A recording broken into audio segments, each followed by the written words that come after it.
Where'd Mary go?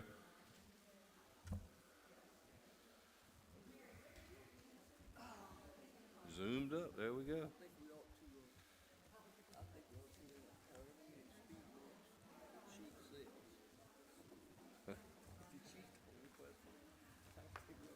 I just don't. Oh,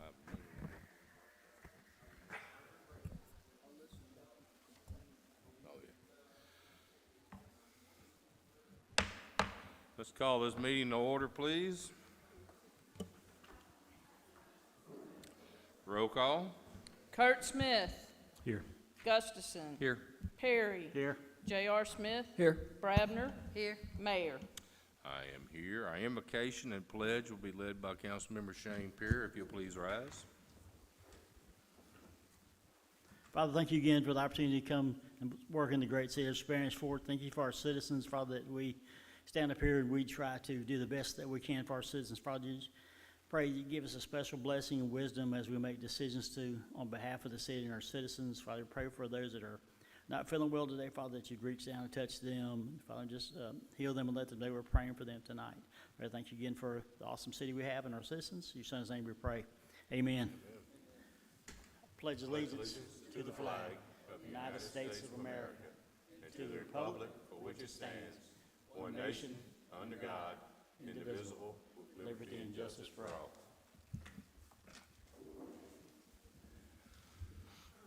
Thank you, Mr. Perry.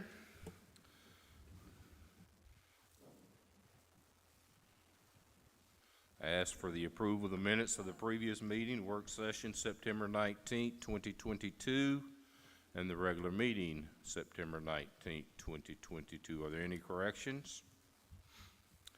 If not, stand approved as written. Committee reports, Ms. Gaines. No further report, sir. Mr. Connor. No further reports. Chief Barber. Mr. Tucker, you have anything tonight? Great, thank you. We're going to open up the floor to public participation. I want to call on Ms. Tracy Roberts, Chair of the Spanish Fort Public School Commission, to address the council regarding the programs being funded by the Public School Commission. Thank you so much for everything that y'all do. I know it takes a lot of time, a lot of work, and you do it for the right reasons, so thank you up front from the council.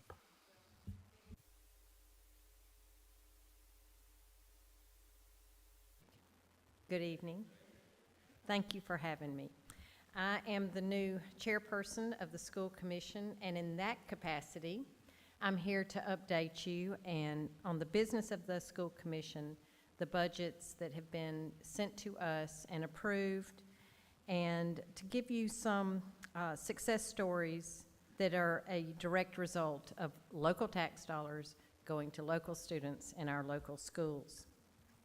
As a reminder for those who might see this presentation by video, and certainly not the council, the 3-mill referendum was held in September of 2019, and the school commission was established in February of 2020.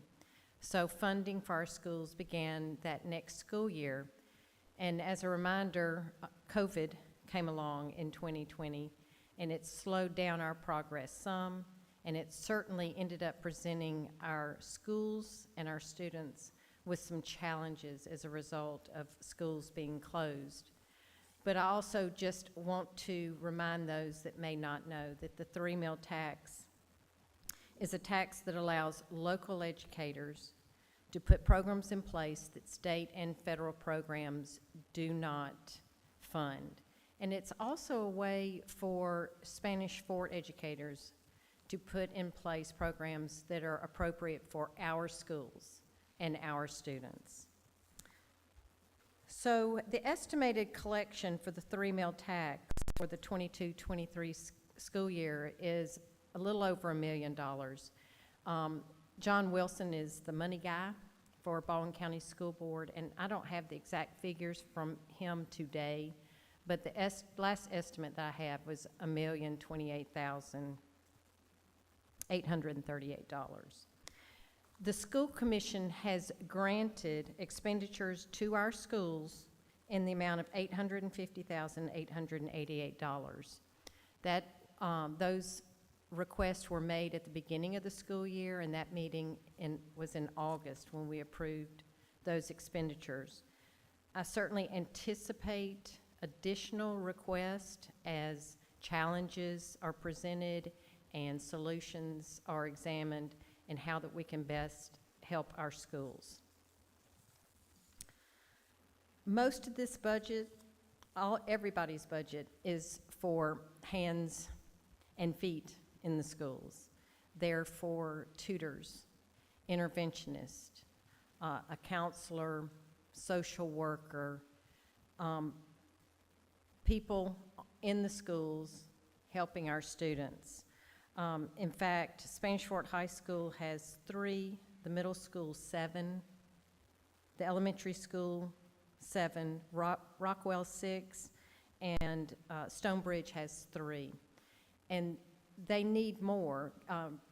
Getting qualified tutors and people that don't want to work full-time can be a challenge, but they are certainly making a difference.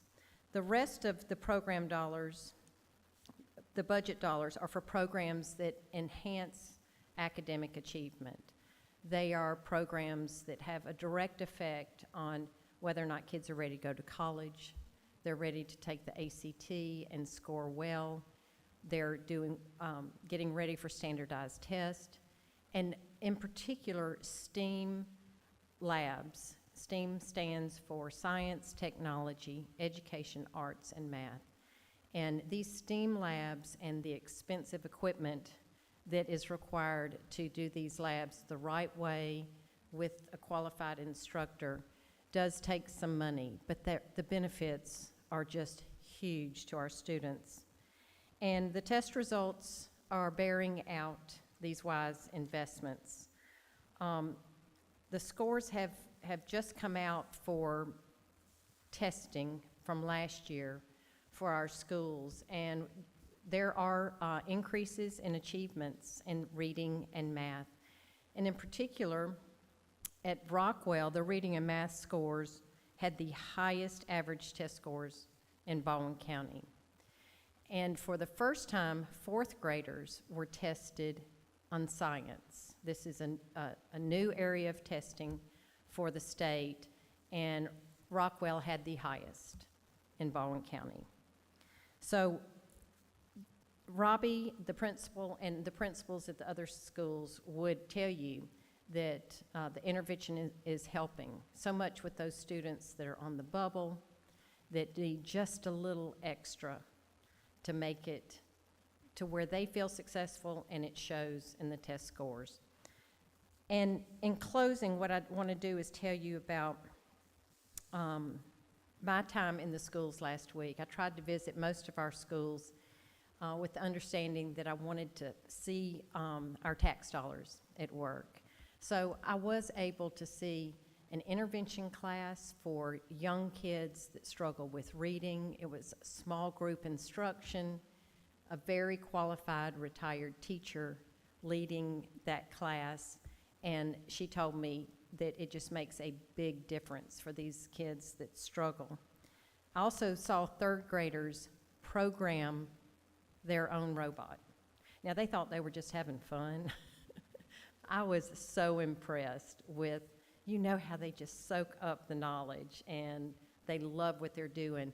And that STEAM class, that can be applied to every area of academics for those students, and working together, so many life skills. And I'll finish with this story. I was at the high school, and I visited an access class. That class is for students who may have failed a core subject, and it's their opportunity to try again. It's online instruction, it's self-paced, but this one student called over Dr. Smith at the high school and said, I want to tell you about my math score. It went up 17 points since he took the test earlier. And she said, when did you take that test? Well, it's 7 school days earlier. So it's just a week and a half of instruction. But he was getting one-on-one help with a retired educator who taught high school math. She knew what she was doing, and she was investing in him. She believed in him, and you can see the results. And it was so great to see his excitement and to see just firsthand where the intervention and the tutors are working. So this is just a quick snapshot, real high level, and I hope you'll let me come back and do this again on a regular basis. I can talk about some of the other schools and maybe, bring along a principal occasionally. But thank you for the opportunity to update you and to bring you good news about Spanish Fort Schools. Thank you, Tracy. Thank you for everything you do. I have a question for you, Tracy. If there's somebody out there that's watching this online and they have a teaching degree, but they're not working right now, what would they need to do to get to be one of these people that is hired? They need to apply, just like you wanted to apply as a certified position. Part-time employees apply the same way. They go to the Baldwin County the Baldwin County School website, Okay, and that's where they apply. because I think a lot of people don't know that we could use some additional Yeah. teachers, some additional tutors. We Thank can. Everything y'all do is so beneficial to our city, so very beneficial to our students. I get so excited, when we started working on this project 4 or 5 years ago, and, there was a lot of naysayers about all you're doing is going up on your taxes. Well, yeah, we went up 3 mills, but look at what it's bringing us. Obviously what it's doing with the kids. I mean, that's what it's all about. But it's helped the city so many ways. You think about the value of the homes in Spanish Fort shot through the roof. The growth rate here in Spanish Fort shot through the roof. And it's because, as I say many times, communities are defined by their schools, and what y'all doing is helping this city tremendously, so thank you.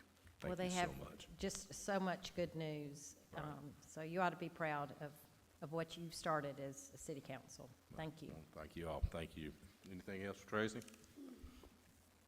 Thank you, ma'am. Thank you.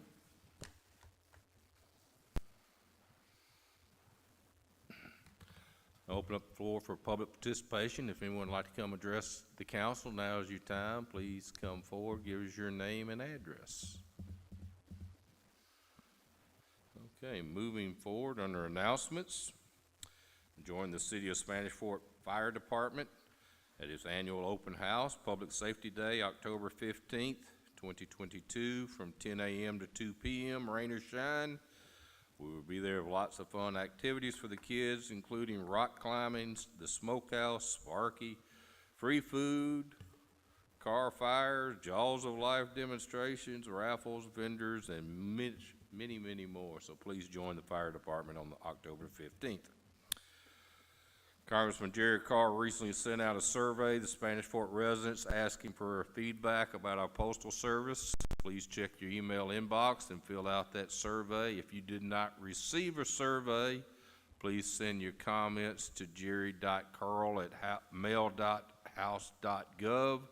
It's important the Congressman and his staff receive your feedback. We also have hard copy here of these surveys. We request that you please come fill them out. Mr. Connor and I spent some quality time in D.C. not long ago, meeting with Congressman Carl and the Postal Service, and it was very evident what they told us we need to do to get a post office. One is more rooftops.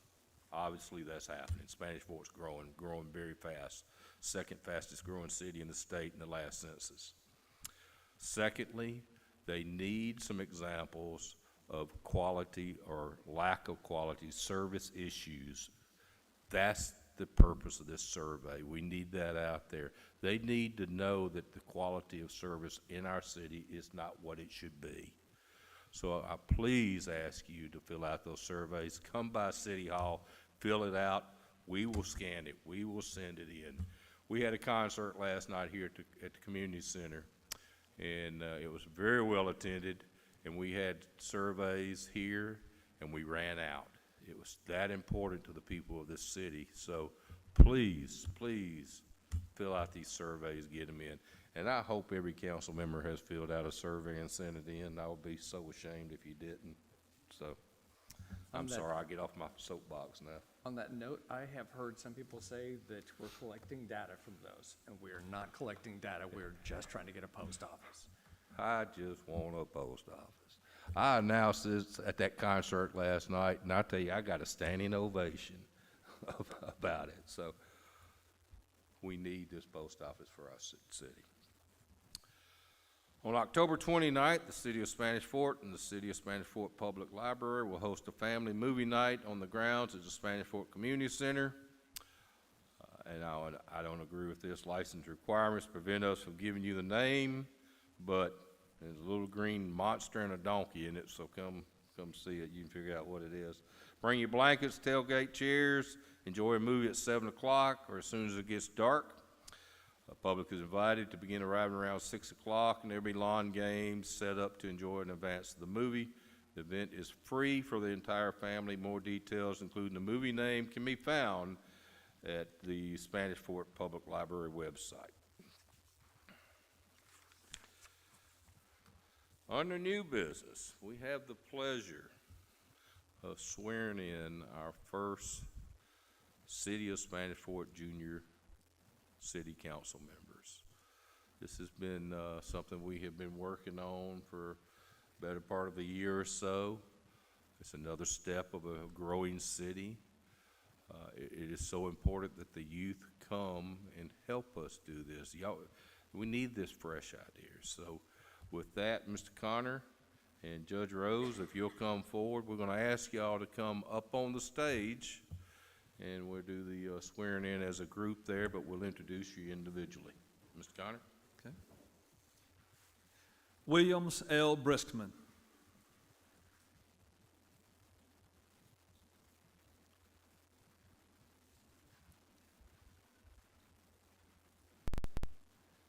Maddie G. Heath.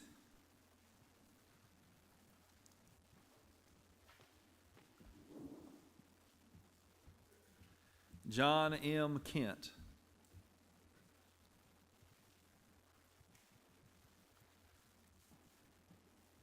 Anna Kate M. O'Connor.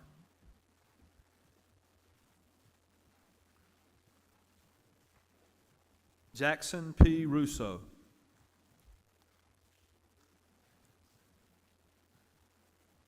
Zara J. Udine.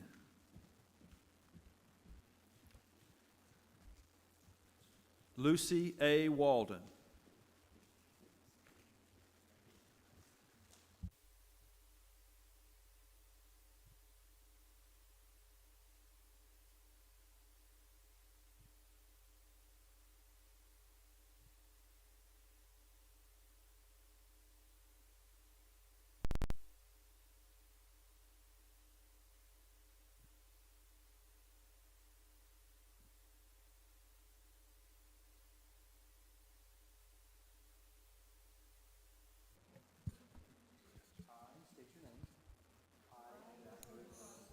Solemnly swear.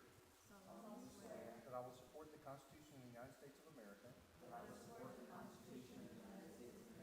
And the Constitution of the State of Alabama. So long as I continue a citizen thereof.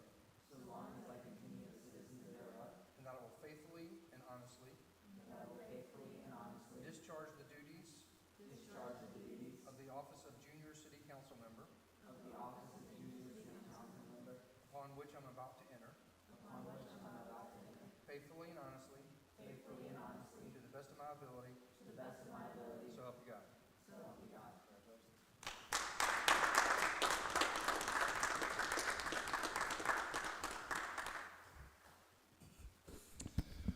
Now it's time to go to work. Got a meeting next week. Almost fell off the stage. That'd have been great.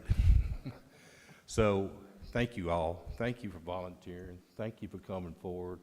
I think we couldn't have picked a better group of people to move this forward. And I thank you. I know the council thanks you. If you would, go around and introduce yourself to all the council members. And we look forward to next week. Thanks.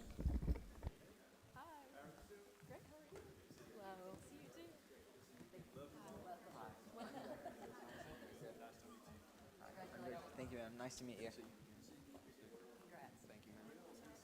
Thank you, Mr. Garner. Hey again. Thank you. Thank you.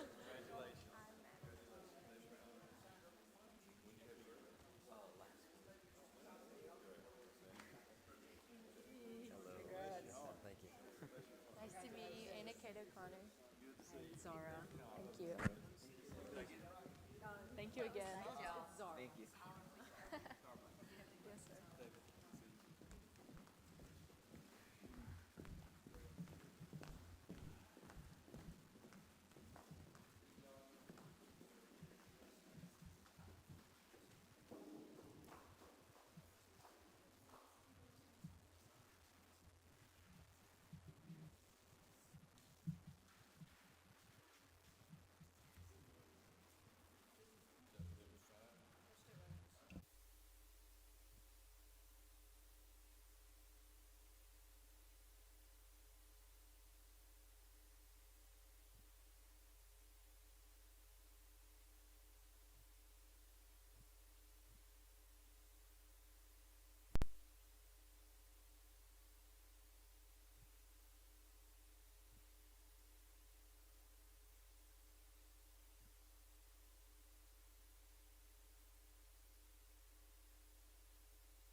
All right, moving forward. I'd like to present ordinance number 603, 2022, an ordinance granting a non-exclusive franchise to Comcast of Alabama LLC for the purpose of maintaining distribution lines for the provision of cable television within the public right-of-ways within the city of Spanish Fort, Alabama. Mr. Connor? Mayor, this is a proposed ordinance granting a non-exclusive franchise to Comcast for the provision of cable television services within the rights-of-way and in the city of Spanish Fort. They propose to provide that service and pay a 5% fee on gross receipts from the operations within the corporate limits of the city. The City Council held a public hearing at our last meeting, and there was no comments in opposition to the proposed ordinance. We've been in contact with other local governments that are considering franchises that are being proposed by Comcast, and we've got some comments from them as well as from Comcast itself through their representatives regarding some possible changes to this ordinance prior to its adoption. And so we're asking that you hold this over to the next meeting to allow for those changes to be made prior to its adoption. Thank you, Mr. Connor. Any discussion from the council? As Mr. Connor did mention, we will hold this over to our next meeting, October 17th, of which we will finally put this one to bed, please. I'd like to present ordinance number 604, 2022, an ordinance establishing regulations for mobile food units operating in the city of Spanish Fort. We will have a public hearing on this item tonight. Mr. Connor? Mayor, this is a proposed ordinance to allow for the operation of mobile food units in the corporate limits of the city. It allows for the operation of them subject to certain licensing and permit requirements. In particular, all mobile food unit operators will be required to obtain an annual business license from the city prior to commencing any food sales. They shall also be subject to any other licensing that's required from state and federal agencies. In addition, they're required to comply with all health department requirements, have a fire inspection of the units prior to beginning operating. These will be annual permits that are issued. They're also subject to paying the sales tax within the corporate limits of the city, as well as the special district fees in the event that they are operated at the cooperative improvement districts, either at the Eastern Shore Center or the Spanish Fort Town Center. They're required to comply with all health department requirements. Vendors are required to meet all federal, state, and local rules and regulations. They're required to submit copies of all of those health department approvals to the city as part of the permit process, as well as receive a fire inspection. The rules and regulations would limit the hours of operation of mobile food units from 7 a.m. to 9 p.m. No mobile food units are allowed to operate in excess of 3 consecutive days at any one location, and they're required to keep all of their trash, refuse in an appropriate receptacle. No more than no mobile food unit shall operate on more than 2 different individual sites within the city per day, and no more than 2 mobile food units can operate on the same site unless specifically approved by the city for festivals, celebrations, or other instances. In residential subdivisions, only 1 mobile food unit shall operate within the subdivision per day. They're responsible for meeting all the requirements of the health department, as I mentioned earlier. All equipment that is used is to be kept within 3 feet of the vehicle. All mobile food units shall not operate within a minimum of 15 feet from any hydrant, fire lane, sidewalk, handicap ramps, or building accesses. No mobile food units can obstruct the use of any right-of-way or intersection, and they cannot block any access to neighboring buildings or uses. All mobile food unit operations must be off the public rights-of-ways and on private property. They're not allowed to use amplified microphones, bullhorns, flashing lights, or other ground signs, or to use anything that would be a distraction to the operation of motor vehicles. They're required to maintain fire extinguishers. They're required to make sure that there are no excessive noise, lights, or noisemakers. In addition, no signs for advertisement are allowed except those that are on the mobile unit itself. They are allowed to have 1 detached menu boards, not to be used less than 10 feet from the vehicle. Mobile food units are not allowed to locate on any public property unless they've received prior approval from the city council. In addition, no mobile food units are to park on streets overnight or be left unattended on the rights-of-way.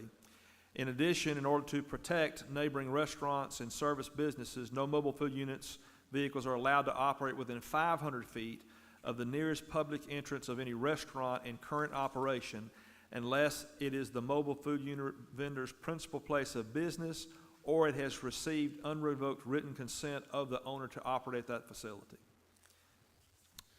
Thank you, Mr. Connor. Any discussion from the council? If not, we'll open up the floor for the public hearing.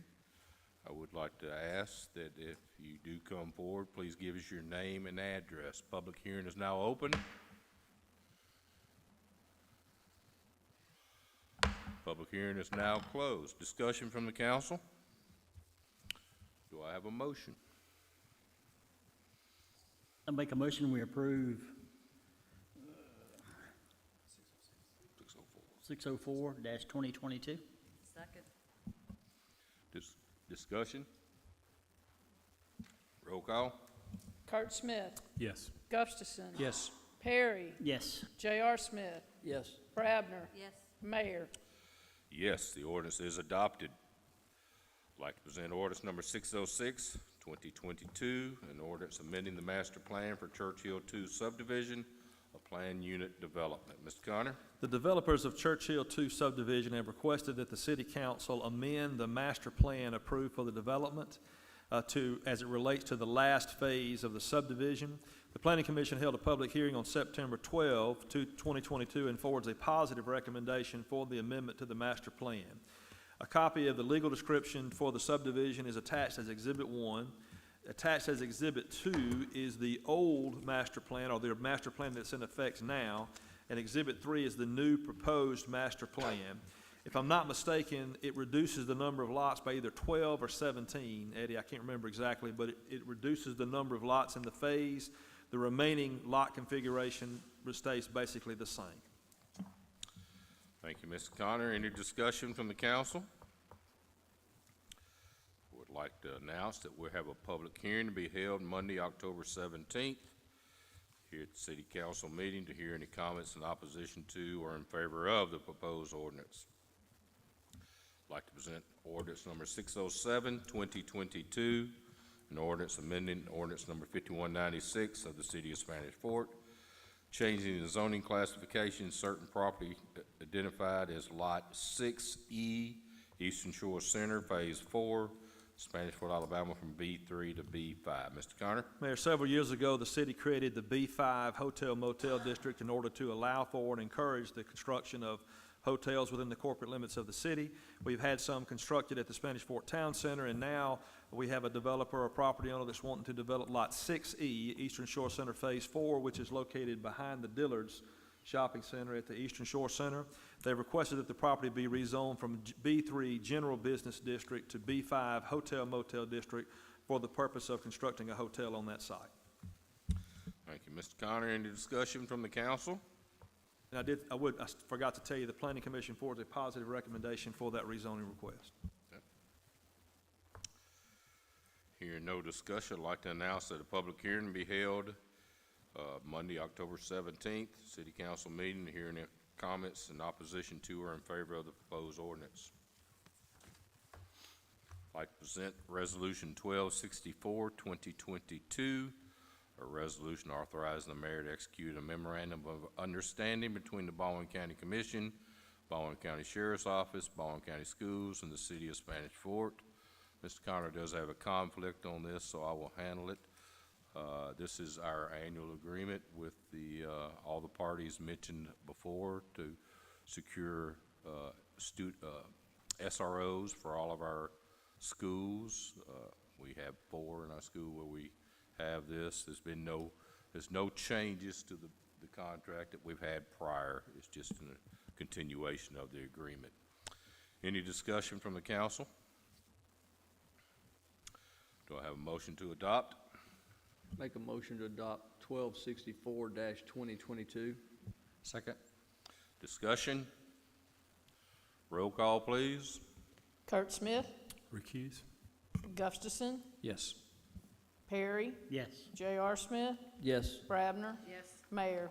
Yes, the resolution is adopted. I'd like to present Resolution 1268, 2022, a resolution appointing a council member, Mr. Carl Gustafson, as a representative advisor to the City of Spanish Fort Junior City Council. Mr. Connor? Mayor, as you mentioned earlier, the council's been working for some time to create and establish a junior city council. Councilmember Gustafson was instrumental in that process from the beginning, and this would appoint Councilmember Gustafson as representative and advisor to the first Spanish Fort Junior City Council for a term of 2 years. Thank you, Mr. Connor. Discussion? Do I have a motion? Motion to adopt Resolution 1268, 2022. Second. Discussion? Roll call, please. Kurt Smith, Yes. Gustafson, Yes. Perry, Yes. J.R. Smith, Yes. Brabner, Yes. Mayor. Yes, the resolution is adopted. I'd like to introduce Resolution 1269, 2022, a resolution accepting certain streets for maintenance. Mr. Connor?